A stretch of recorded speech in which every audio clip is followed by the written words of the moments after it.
একটু একটু দাঁড়ান, হইলো হইলো, একটু দাঁড়ান, একটু দাঁড়ান। বুঝছি বুঝছি, দাঁড়ান দাঁড়ান দাঁড়ান।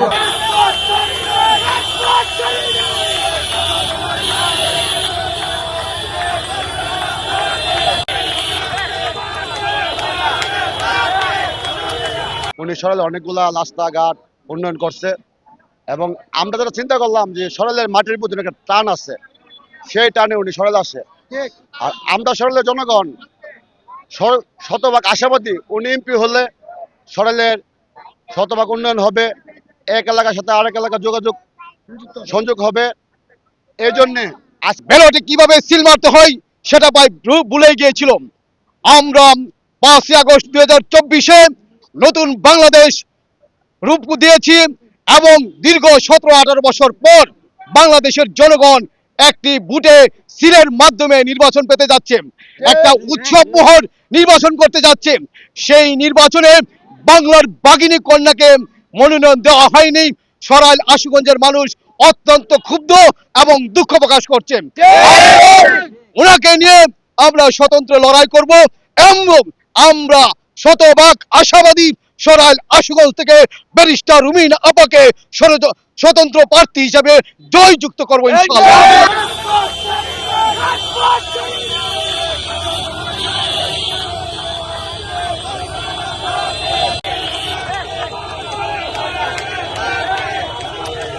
বহিষ্কার করার আমরা ইয়া করি না, বহিষ্কার এবং কোনো কিছু করলে খুব করো ও তাতে কোনো অসুবিধা। আমরা নির্বাচন আমরা করবো এবং হ্যাঁ মাঠে যাবো ইনশাল্লাহ। ইনশাল্লাহ অর্থ দিয়ে টাকা দিয়ে সবকিছু দিয়ে আমরা থাকবো, আমরা নিজের টাকা খরচ করে আমরা থাকবো।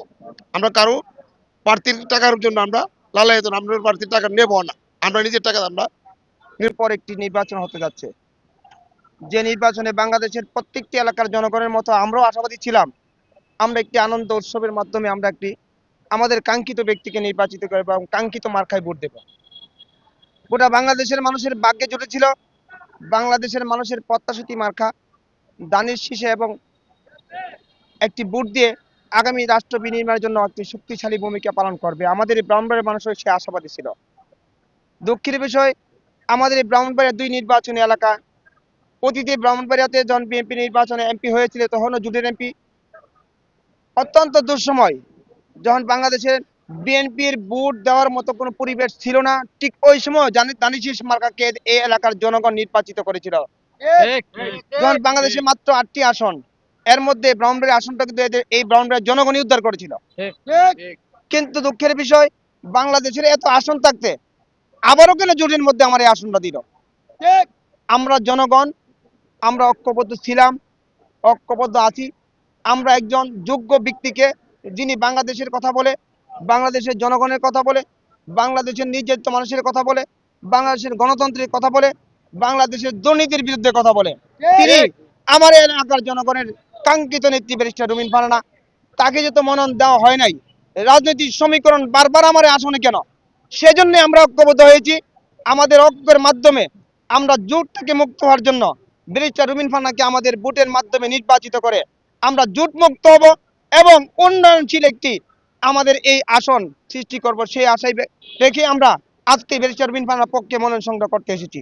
আমরা এই ব্রাহ্মণবাড়িয়া 2 আসনে সর্বসাধারণ আর এই লাঞ্ছিত বঞ্চিত হতে চাই না, যার কারণে আমরা আমাদের যোগ্য নেত্রীকে যে কোনো মার্কা দিয়ে ওনাকে সংসদে এমপি হিসেবে কোচ করব ইনশাআল্লাহ। আর আপনারা দেশবাসীর কাছে আমাদের জন্য দোয়া করবেন, আমরা যেন ব্রাহ্মণবাড়িয়া 2 আসনের সকল জনগণ বিপুল বুড়ে ওনাকে নির্বাচন। আমরা একজন ভালো একজন যোগ্য নেত্রী পাইছি, যিনি কেন্দ্রীয় নেত্রী এবং আন্তর্জাতিক বিষয়ক একজন অত্যন্ত দক্ষ নেত্রী, যার নির্দেশনায় আমরা এই পর্যন্ত ওনার সহযোগিতা পাই। আমরা ওনার সহযোগিতা যতটুকু পাইছি, 19 দিন 3.5 বছর এমপি ছিলেন, আমাদেরকে অনেক কাম কাজ দিছে। আমরা পরীক্ষিত, ওনার মাধ্যমে আমাদের এলাকা উন্নয়ন হবে। আমরা উন্নয়নের স্বার্থে ওনার সাথে আমরা আছি।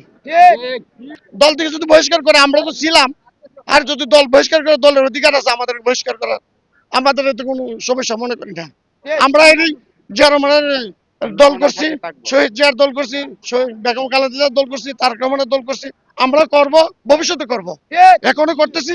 যদি আমাদেরকে যদি বহিষ্কার করে, এতে কোনো কিছু করার নাই, দলের অধিকার আছে আমাদের বহিষ্কার করার। আর মনোনয়ন যেদিন দাখিল করবো হয়তো বা আরো ডাবল 3 হয়ে যাবে।